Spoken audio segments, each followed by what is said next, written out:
Ya está con nosotros Mau Aguirre de Tertulia Podcast. ¿Cómo estás, Mau? Bienvenido.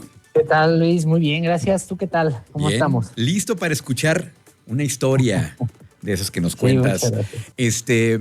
Bueno, pues como sabemos, León tiene una actividad educativa muy importante, una actividad universitaria muy importante, pero a lo mejor toda esta identidad, todo este legado no se podría entender sin el paso de los jesuitas por León. Platícanos, por favor, que es el tema que nos propones para el día de hoy.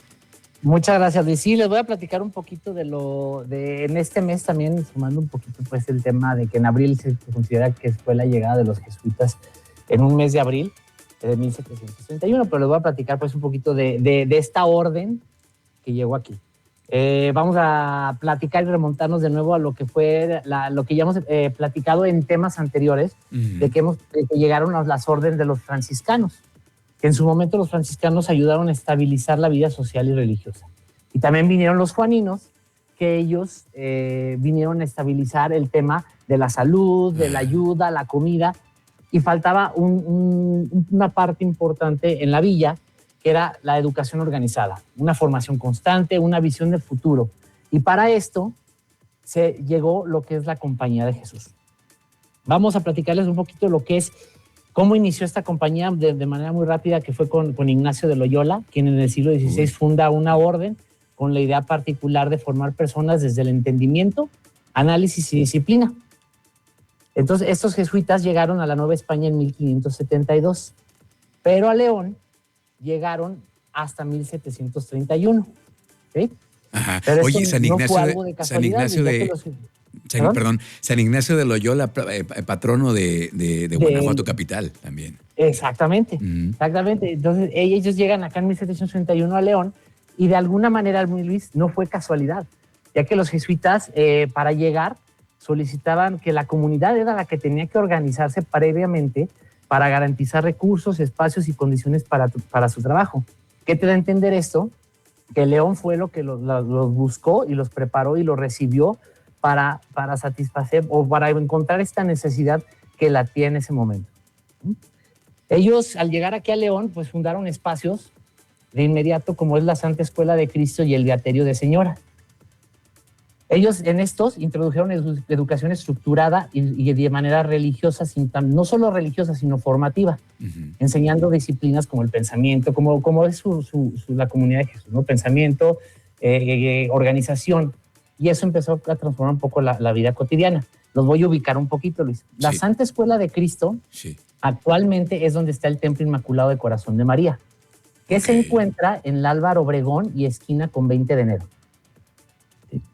Espero que hay más o menos. Pasando Catedral, 2 cuadras, ahí está. Y lo que era el Beaterio de Señora está actualmente donde es el Templo de los Ángeles, que es el templo que está sobre la 20 de enero, casi llegando a López Mateos, sobre la misma cuadra donde está el Inmaculado. Bien. Entonces ahí es donde empezaron los jesuitas. El Beaterio, bueno, la diferencia de lo que es por qué fue tan importante este Beaterio en su momento, ya que era una especie de, no es una especie, es una comunidad religiosa femenina distinta a un convento, ya que este Beaterio estaba vinculado a los jesuitas y su función más allá de la religión era también un espacio de formación, sobre todo para mujeres y niñas, que ahí empezaron a enseñar cosas básicas como lectura, doctrina, labores, valores y la organización de la vida cotidiana para la vida. Por eso desde ahí empiezas a entender cuál era el motivo principal de los jesuitas, ¿no, Luis? El tratar de esta nueva adaptación de educación en la ciudad. Bien. Oye, antes de la llegada de los jesuitas aquí a León, digamos que no había alguna institución, alguna compañía o alguien o un conjunto de gente que se dedicara a la educación como tal de manera formal. No, eso no existía. No existía como de manera formal, documentada, no. Sí había personas que se dedicaban obviamente por medio de los españoles y todas estas personas que vivían aquí, pues tenían el acceso, pero los jesuitas vinieron a dar el acceso general a este tipo de educación. ¿No? A ponerle un nombre, pues, ¿no? A decir, aquí es donde pueden aprender y existir esa flexibilidad para el éxito de la educación en la villa. Muy bien. Y bueno, esto es lo que sea. Aquí hacer la pausa, platicando un poco del Día del Niño, que es mañana, hay que identificar que en el siglo XVIII muchos de los niños, sumando esto que dices, pues no tenían ese tipo de acceso a la educación, porque desde pequeños eran puestos a trabajar en el campo o en talleres o en actividades productivas ligadas a la agricultura, ganadería o incluso a la minería, que era lo que regía en ese momento en el siglo XVIII en la villa. Uh-huh. Por lo cual, la educación no era un derecho garantizado. Okay. Entonces, esta presencia de espacios educativos que fueron impulsando los jesuitas fue lo que marcó la diferencia para esta formación de nuevas generaciones. Bien. ¿Sí? Ellos también hay que hacer hincapié un poquito en que ellos fueron los que de alguna manera pues estuvieron en el tema de la Madre Santísima de la Luz, que es la que nos rige aquí en León. Ellos trajeron a la Madre Santísima de la Luz en el siglo XVIII, impulsada directamente para traerlos aquí. ¿Sí? Entonces también esa es una parte religiosa que me gustaría ya platicar en temas de mayo, que es cuando se celebra a la Madre Santísima, platicarles un poquito de cómo llegó, por qué los jesuitas, cómo fue por medio de un sorteo, pero ya les platicaré eso en otra emisión, ¿va? Ya no nos vas a spoilear acá la historia de la próxima entrega. Oye, bueno, y de ahí hasta la época actual, ¿no? Y la presencia a la época actual, de la educación jesuita. Una ausencia de los jesuitas. Ok. En León. Fueron expulsados. Expulsados. Uh-huh. En 1767, Luis, ocurre esta situación, porque por orden del rey Carlos III, los jesuitas fueron expulsados de los territorios españoles, uh-huh. que uno de los territorios españoles, pues obviamente, era la Villa de León. Uh-huh.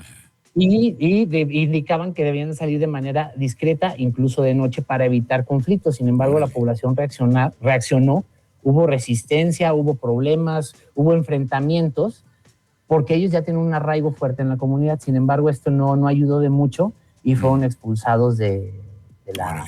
¿Y por qué los expulsaron? ¿Por fines políticos o Mira, sí, definitivamente yo creo que es un tema político, porque ellos empezaron a ver que la religión, o la orden de jesuita, pues fue una orden que no es algo que no sepamos mucho de mayoría, es una orden que supo administrar sus bienes, ¿no? Y esos bienes empezó a hacer de muchos terrenos, mucho de dinero, y esto no le gustó a Carlos III. Okay. Y dijo, pues oye, yo soy el que mando, no, ¿por qué vas tú a tener cosas que yo no te estoy dando? ¿No? Okay. Pero eso es porque ellos son personas, pues de alguna manera, pues que como comunidad o como orden religiosa han sabido hacer muy bien, ¿no? Sí, administrarse. En administrarse. Y también, pues todos los terrenos que se les dieron, parte de lo del Inmaculado, todo, y pues muchas cosas, ¿no? Ya. Yeah. Entonces son expulsados. Sí. Son expulsados, pero en este lapso de tiempo, pues ellos estuvieron ausentes. De hecho, hay una imagen de la Madre Santísima de la Luz, que yo creo que muchos de los leoneses han de conocer, donde está la Madre Santísima de la Luz, y hay un leviatán en la parte de la Madre Santísima, si la ven de frente, está en izquierda, en la parte inferior, que es el leviatán, ¿no? El demonio. En su momento, no, el demonio, se mandó quitar a la expulsión de los jesuitas porque decían que ellos eran el demonio. Y por más de ese siglo, la imagen de la Madre Santísima no tuvo un leviatán, hasta que regresaron y fueron, como quien dice, restituidos aquí en la ciudad, ¿no? Ya que ellos regresaron a León en 1902. Okay. 1902, hasta 1902 regresaron. Así es. Okay. Ya regresan y ya con un contexto pues completamente ya distinto, ¿no? Ya retoman su labor educativa desde el espacios como el Templo de Lourdes, y posteriormente ellos fueron también los edificadores de lo que es el Santuario de Guadalupe. Yeah. Y en 1941, siguiendo sus temas educativos, se funda el Instituto Lux, consolidando de nuevo la presencia en la formación académica de la ciudad. Mira, muy interesante. Hasta el día de hoy el legado de la educación jesuita que está aquí exactamente, y pues ya sabes, ya también está la Universidad Iberoamericana. Y bueno, pues otra cosa que también que muchos sabemos y se sabe, pues que la Universidad de Guanajuato en 1732 ellos lo iniciaron como el Hospicio de la Santísima Trinidad. Y en el siglo XIX pasó a Colegio del Estado, y en el 45 es donde se constituye formalmente como Universidad de Guanajuato. Pero ellos fueron los fundadores también de la Universidad de Guanajuato, construida por ellos. Mira, muy buenos datos como siempre. Sí, Como dicen por ahí, tirando factos por acá el Mau Aguirre. ¿Qué tal? sí, mero, Billy. Sí, esa es la idea. Y bueno, pues y sumando y tratando de cerrar un poquito pues esta historia, donde la idea es de que tratando del Día del Niño, hay que preguntarnos al día de hoy si como educación al día de hoy estamos construyendo para que los niños al día de hoy piensen, cuestionen, entiendan nuestro entorno, ya que este legado que trataron de dejar los jesuitas yo lo considero que no solo es conocimiento, es un tema de identidad y en la memoria y es la manera que formamos a que conozcan su pasado para ver qué viene después. Y esto creo que es muy importante para que tengan acceso a aprender todo esto y saber hacia dónde vamos, ¿no? Sí. Por Mira, ahorita que decías el dato de la Universidad de Guanajuato, nada más para puntualizar, en 1732, doña Josefa Teresa de Busto y Moya cedió su casa para el Hospicio de la Santísima Trinidad, con apoyo de la Compañía de Jesús y mineros locales. Ahí está el dato. Bueno, oye, Mau, pues como siempre nos encanta que nos platiques esta información, estos datos. Por acá nos pedían que a ver si luego nos cuentas la historia de la estación del tren aquí en León.